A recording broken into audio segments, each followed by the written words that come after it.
ncIMPACT is made possible by funding from Civic Federal Credit Union. ncIMPACT is a production of UNC-TV Public Media North Carolina in association with the University of North Carolina School of Government. It's going to be a shot in the arm to the economy. Making land prices go up. We're going to be a little bit more expensive than it is now. But it's got to grow. You can't stop progress. Progress is coming. Okay. And you don't want to stop it. You know? Change is coming. A lot of times we don't like change, but change is going to be here. Education, jobs, health, all these issues affect you. Leaders from across the state, people just like you, are working to make things better.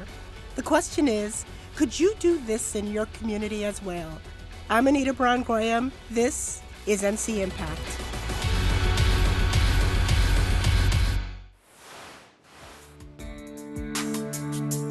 Things are booming around Pittsboro, North Carolina.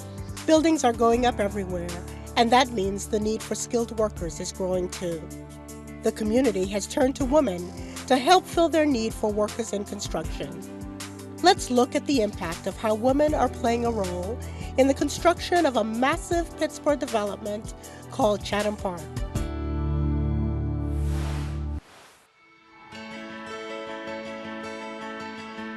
I grew up here. I was born at Matisse Clinic, which is just across the way here.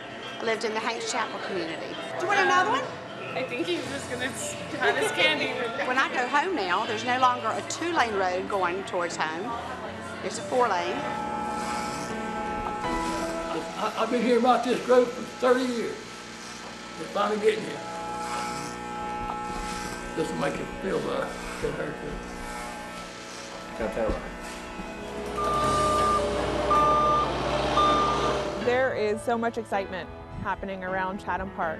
Chatham Park is going to have a massive economic impact. At full build-out, Chatham Park will add 61,000 permanent jobs to Chatham County, close to 100,000 to the Triangle region, and 115,000 total for North Carolina. In this day and age, there's definitely a candidate shortage out there with every single industry. And I think it's very apparent in the construction industry because the construction field right now is incredibly busy. So it really does negatively affect the whole entire job because that's what those construction companies are there to do. They're there to build. And so when the workers aren't there, it's tough. And when the job gets delayed, that means time and money for everyone. The construction field is looking very attractive. It's fun to build things, right? It's fun to vision it and build it and see it, and you see the product and you see the impact that it has on the town. I think more and more women are getting involved in their communities. Well, this is going to be the fastest, the biggest project in the state, right here in Pittsburgh. Little Chatham County. It is kind of weird seeing all this, but I see that we're not dying. The more that we have in our community, the better it is because they don't have to drive out. The more we offer for them, the more they want to stay here. Great creative community work. I'm joined by Mike Walden, who has spent a lot of time looking at what's going on in North Carolina and certainly in North Carolina's communities. There'll be a lot of viewers who are also in high-growth communities, and they're wondering, what is the consequence of doing nothing about a construction shortage? Well, it means we don't get things constructed and we see housing prices go up. I mean, we've seen that in metropolitan areas a lot, especially in our state, Raleigh and Charlotte, and it's because people are moving to the cities and people want to be in those city central areas, and you only got so much land where you can accommodate people, and that's going to send housing prices up unless you augment supply. So adding more supply of housing is really the solution to high housing prices. So let's back up for a second. You talked a little bit about the exodus of builders and people who worked in constructions during the recession when there was very little construction going on.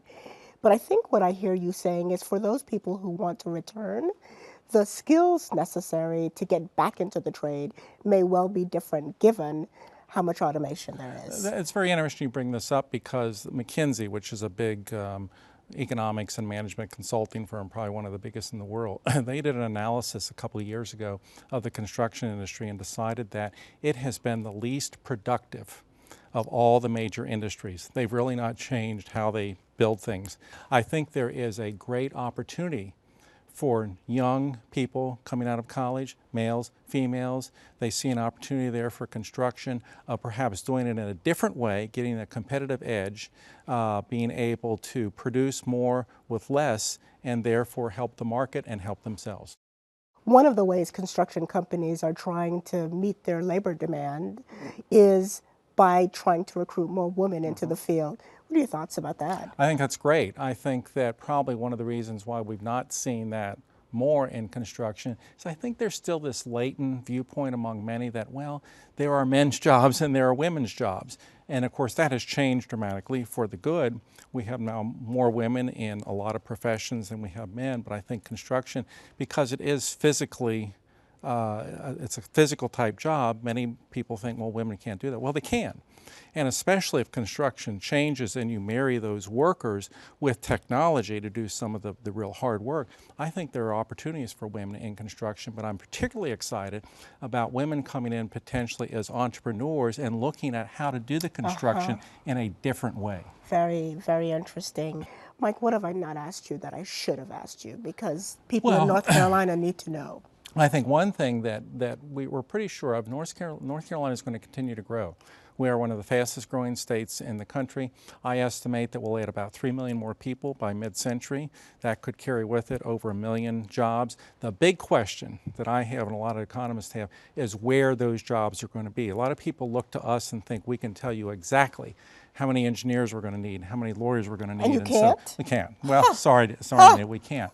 So I think we are going to have a lot of churning with technology, and I think we're going to have our educational systems from community college to four-year college, maybe all reaching back to high school, be very nimble. And resources are going to have to be reallocated faster than we've done in the past to accommodate this changing job situation. Terrific. Mike, always wonderful My to pleasure. be with you. Always learn so much when I'm with you. And me from you. Thank you. Thank you.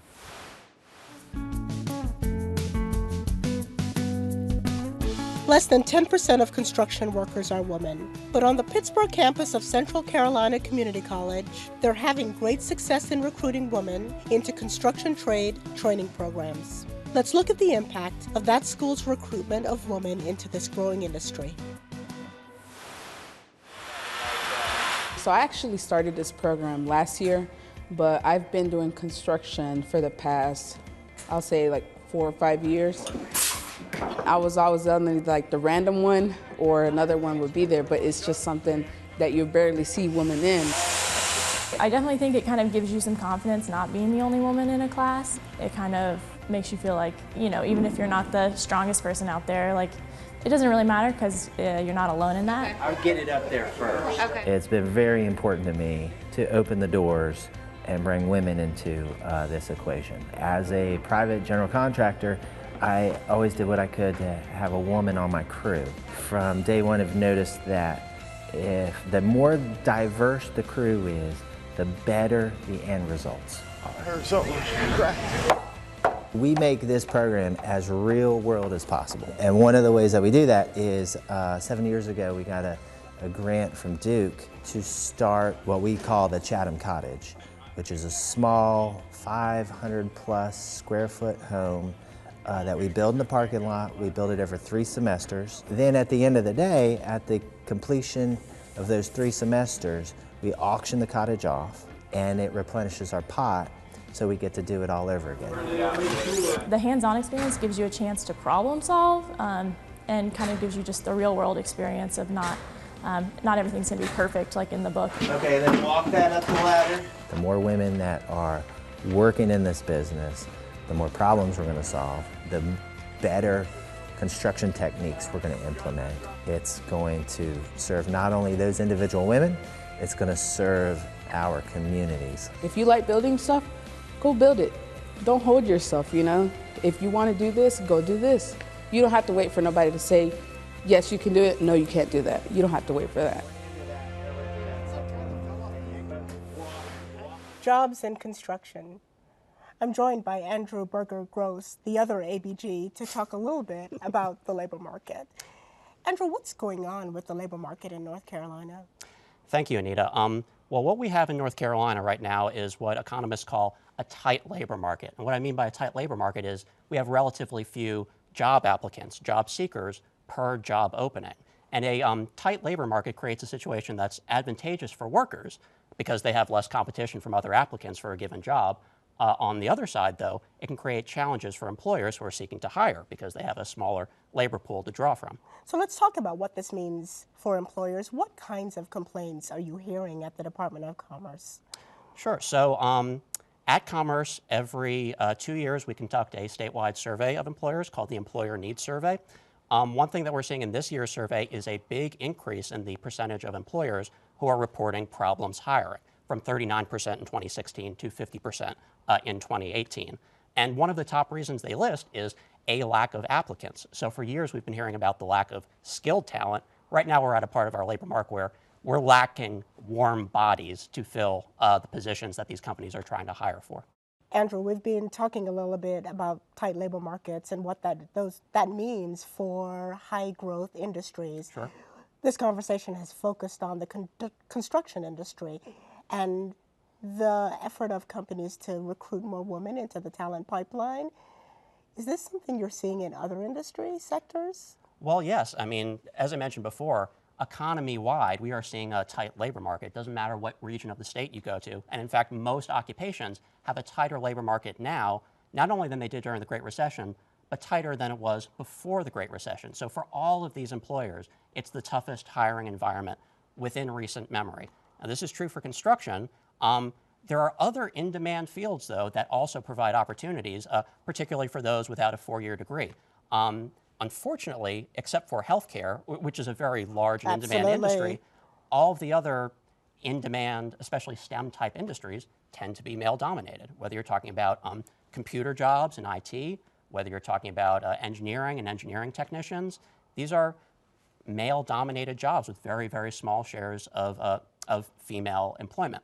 And it's not just in the labor market, it's also when you look at that talent pipeline, the individuals that are going through our post-secondary programs, the folks who are going through our health programs and health-related programs like biology, predominantly women, folks going through engineering programs, physics, math, computer sciences, even some of the areas that our state prioritizes in our community college system, such as production technologies and trucking. These are all very, very male-dominated. So not only do we have that gender segregation existing in the current labor market, we have it in the pipeline that's going to feed the future labor market. So important message for parents, for teachers, for guidance counselors, for educational institutions.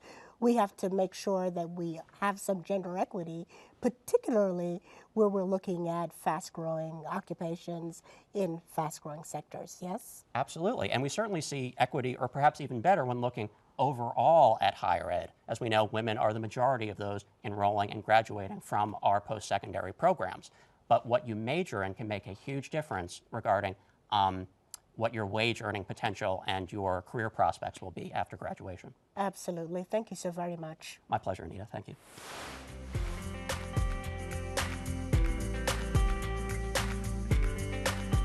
In Pittsboro, the recruitment efforts start as early as middle school. Let's look at the impact of how a local organization is showing female students that construction is an attractive future career option. If I hadn't found construction in high school, I probably would have never ended up in it. We'll see if it switches properly though. It's one of those things that exposure is everything for students. Molding it in the right time, in the right place, in the right setting and environment is everything to creating that background in the career. Often I'm the only female on site. It's a big issue that we face, and I would love to see more women enter the construction industry. A big piece of the lack of confidence that women have is just that they don't see other women, they don't see people like them doing that work. So it's hard to envision yourself being successful in that role if you don't have someone that you can look to. NAWIC is the National Association of Women in Construction, and we cover the Pittsboro, North Carolina area. Our core purpose is to enhance the success of women in construction. It really is up to us to be able to educate the next generation about the careers and the pathways that are available within our industry. NAWIC is a great foundation, and without their support and their scholarships, it would be a lot more trying to be a woman in construction. I really enjoy having a network of women from across the industry. I think the relationship and the community that NAWIC builds is why I enjoy it. Oh, you're gonna do it that way? Okay. And I love seeing more women entering the construction industry and being on site with me. It's a real confidence booster just seeing other women working as hard as I am and side by side with me. It's amazing. Betsy Bailey, great to have you with us today. So we've got a lot of people moving to North Carolina, which means that we've got to build buildings for them to live, to work, to play. If the challenge is that we don't have enough of our traditional labor pool available to us, then really the only solution is to expand that labor pool. That's right. So if not men, that means women. Women. Talk to me about the future of women in construction. Well, we hope that future will be bright. We have certainly started focusing on that. We have actually, Carolina's Associated General Contractors has actually partnered with the North Carolina Community College system to create a construction careers branding campaign. And part of that branding campaign will focus on recruiting more women into our industry. But women need to see themselves in our industry, and right now they don't. So it's hard to see yourself in a position when there's no role model there. So we've almost got to create that picture for them. So how does the branding campaign do that? So we have started creating images of women in traditional male jobs, like driving a forklift, or putting up drywall, or reading blueprints. Anything like that, where typically you might see a picture of a man doing that, we're actually inserting females into those positions. Very interesting. And who are you targeting with this branding campaign? So we are targeting students, young women, minorities, adults. I mean, quite honestly, it's not just women. We are targeting all demographic groups that are underrepresented in the construction industry. And what age range do you start? Lots of conversations these days about when young people start to make decisions about what career pathways are available to them. We should be starting in middle school. I can tell you we are way behind there, but that's when students start sort of deciding what career path they might take, or at least what interests them. So we've got to be in the middle schools as well as the high schools. We know that. One other initiative that we have going besides the branding campaign is we have mobilized about 100 ambassadors that work in our construction companies. And these ambassadors range in age, but most of them are younger, and about half of them are women. So they will be going out, they will be our outreach into the middle schools and high schools to tell students about the exciting careers in construction. And the young women will be able to see themselves in these role models that'll be part of this ambassadors program. A wonderful opportunity. Yes. Betsy Bailey, thank you so much for being with us. Thank you so much. We all share many of the same challenges in our communities, so why not share the solutions as well? Each and every one of us can make a difference. That's what having an impact is all about.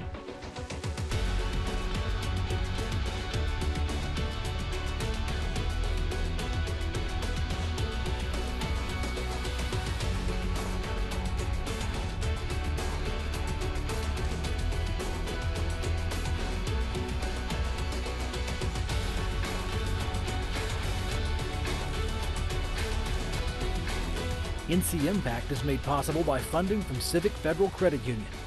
ncIMPACT is a production of UNC-TV Public Media North Carolina in association with the University of North Carolina School of Government.